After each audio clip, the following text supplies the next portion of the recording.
巴西柔术是一种武术、格斗以及自卫手段，以擒技和地面格斗为主。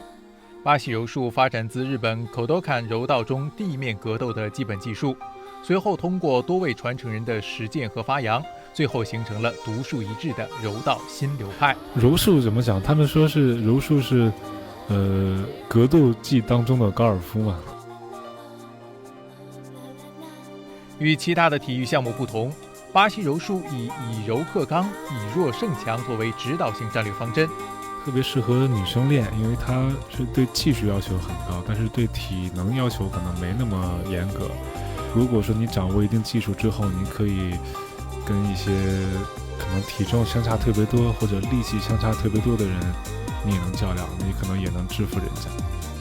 柔术强调在地面上通过运用关节锁和脚技打倒对手，这与中国的武术不同。中国的武术主要运用打击技巧，巴西柔术与柔道也不同。虽然两者的源头一致，都从日本柔术演变而来，但柔道中的技巧中有10%至40%为地面技巧，而巴西柔术则有80%的技巧集中在地面。这个柔术平时我们训练的时候打的还是比较猛的。柔术主要是靠身体控制和降服，然后我们每一个翻、每一个摔、每一次过腿，然后每一个骑乘和推拉的位置都会有拿分。正常柔术主要是为了降服对手的，降服就是一些关节技，然后和窒息。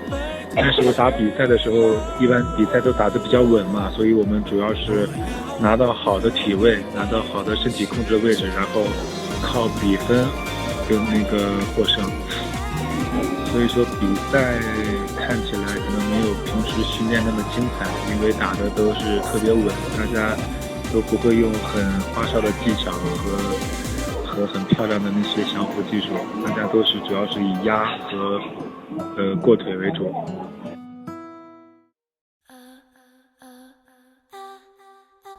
日本柔术作为世界上最古老的武术之一，来源于日本武士武道，其历史可以追溯到2500年前。柔术曾出现在日本神话中，被神话人物用来打击恶势力。柔术还曾在战场中被不断的运用、测试和改善，才发展成后来的柔道。17世纪初，柔术这个词才正式出现，当时柔术是擒拿术的总称。17世纪到18世纪之间，它才开始逐渐与现今的柔道趋同。当时的柔术已经很好地区分了锁和打击以及脚技。锁和打击是用来迷惑对手的技巧，使对手失去平衡，这样一来，关节锁和脚技才能更好地运用。从1883年，柔道脱离了传统日本柔道，成为了独立的体育项目，而巴西柔术则是从柔道发展而来，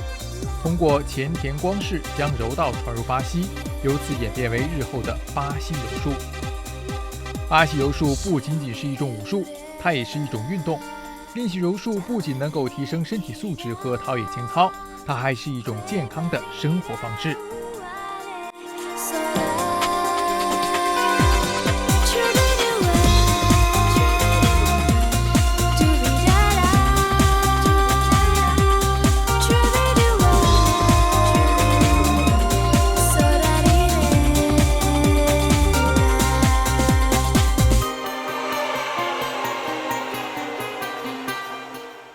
就是这个运动是不光锻炼身体，还锻炼你的大脑。近年来，巴西柔术在国内发展很快，仅大陆地区已有50多家具有教学资质的专业柔术学院，近1万名柔术习练者。就是莫名的就喜欢上它，因为最早我早期我是看了一个格雷西的视频，讲柔术街头防身的视频，然后我也特别喜欢。然后呢，我就找了一个专业的柔术学院，我就开始练习，就一直到现在。吸引我的地方可能是它这个很动脑嘛，让你身体灵活，然后又会锻炼身体，又能保护其他人。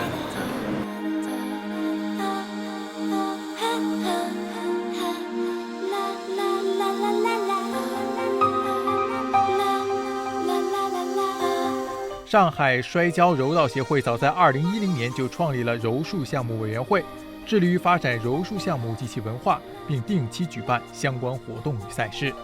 我拿过冠军，我也拿过亚军，然后3、4、5、6、7、8名我都拿过。